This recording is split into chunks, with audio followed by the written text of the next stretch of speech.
அதிகாரம் 27. படைத்தலைவர்களும் குலத்தலைவர்களும்.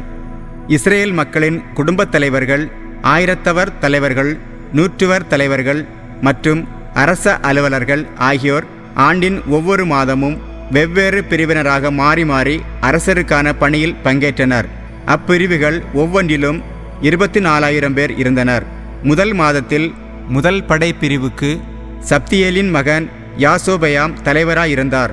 அவரது பிரிவில் 24,000 பேர் இருந்தனர்.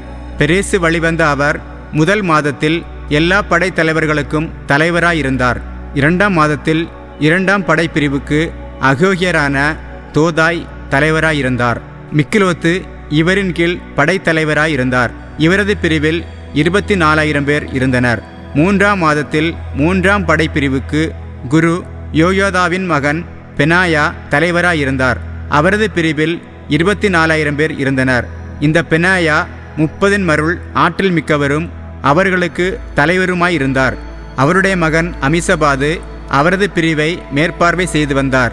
நான்காம் மாதத்தில் நான்காம் படைப்பிரிவுக்கு யோவாபின் சகோதரராகிய அசாயேலும் அவருக்கு பின் அவருடைய மகன் செபதியாவும் தலைவராயிருந்தனர்.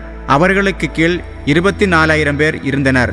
ஐந்தாம் மாதத்தில் ஐந்தாம் படைப்பிரிவுக்கு இஸ்ராகியரான சம்கூத்து தலைவராயிருந்தார். அவர் பிரிவில் 24,000 பேர் இருந்தனர்.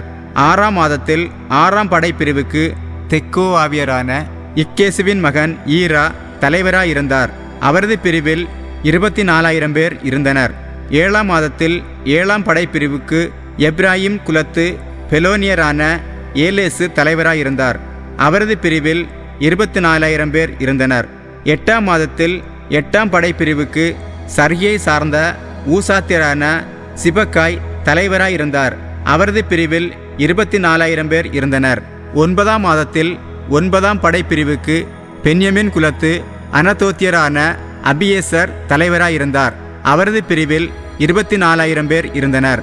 பத்தாம் மாதத்தில் பத்தாம் படைப்பிரிவுக்கு சர்யை சார்ந்த நெட்டோபாயரான மகராய் தலைவராயிருந்தார். அவரது பிரிவில் 24,000 பேர் இருந்தனர். 11ஆம் மாதத்தில் 11ஆம் படைப்பிரிவுக்கு எப்ராயிம் குலத்து பிரத்தோனியரான பெனாயா தலைவராயிருந்தார். அவரது பிரிவில் 24,000 பேர் இருந்தனர். 12ஆம் மாதத்தில் 12ஆம் படைப்பிரிவுக்கு ஒத்தினியேலின் வழிவந்த நெட்டோபாயரான எல்தாய் தலைவராயிருந்தார். அவரது பிரிவில் 24,000 பேர் இருந்தனர். இஸ்ரேலில் குல நிர்வாகம். இஸ்ரேலில் குலத்தலைவர்களாயிருந்தவர்கள் வருமாறு: ரூபனியருக்கு தலைவர் சிக்ரியின் மகன் எலியசர், சிமியோனியருக்கு மாக்காவின் மகன் செபத்தியா, லேவியருக்கு கெமுவேலின் மகன் அசபியா, ஆரோனியருக்கு சாதோக்கு, யூதாவினருக்கு தாவீதின் சகோதரில் ஒருவராகிய எலிஹு, இசக்கார் குலத்துக்கு மிக்கேல் மகனான ஓம்ரி, செபுலோனியருக்கு ஒபதியாவின் மகன் இஸ்மாயா, நப்தலி குலத்துக்கு அஸ்ரியேல் மகன் எரிமோத்து, எப்ராயிம் மக்களுக்கு அசரியாவின் மகன் ஓசேயா, மனாசேயின் பாதிகுலத்துக்கு பெதாயாவின் மகன் யோவேல், கிளையாதிலுள்ள மனாசேயின் பாதிகுலத்துக்கு செக்கரியாவின் மகன் இத்தோ, பென்யமீனிற்கு அப்னேரின் மகன் யாசியேல், தான் குலத்துக்கு எரோகாமின் மகன் அசரியேல். இவர்கள் இஸ்ரேல் குலங்களுக்கு தலைவர்களாய் இருந்தார்கள்.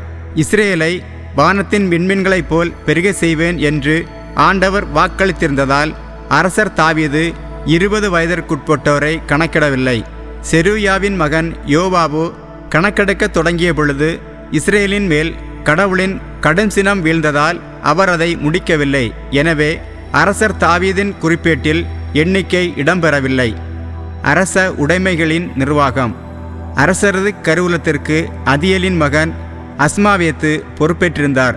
வயல்வெளிகள், நகர்கள், சிற்றூர்கள், கோட்டைகள் ஆகியவற்றிலிருந்த கருவூலங்களுக்கு உசியாவின் மகன் யோனத்தான் பொறுப்பேற்றிருந்தார்.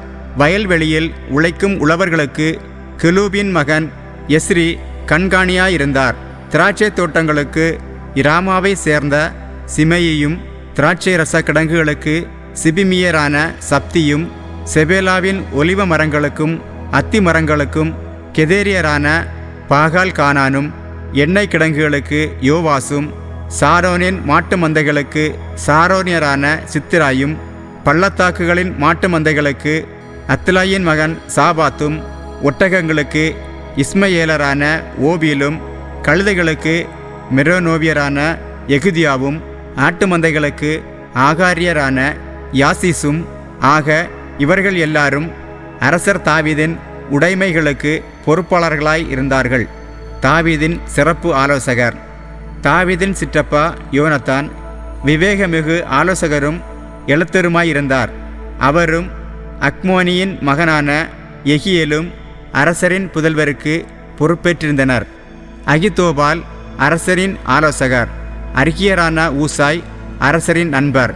அகிதோபாலுக்கு பின் பெனாயாவின் மகன் யோயதாவும் அபியத்தாரும் அவருடைய பதவியை ஏற்றனர். யோவாபு அரசரின் படைத்தலைவராயிருந்தார்.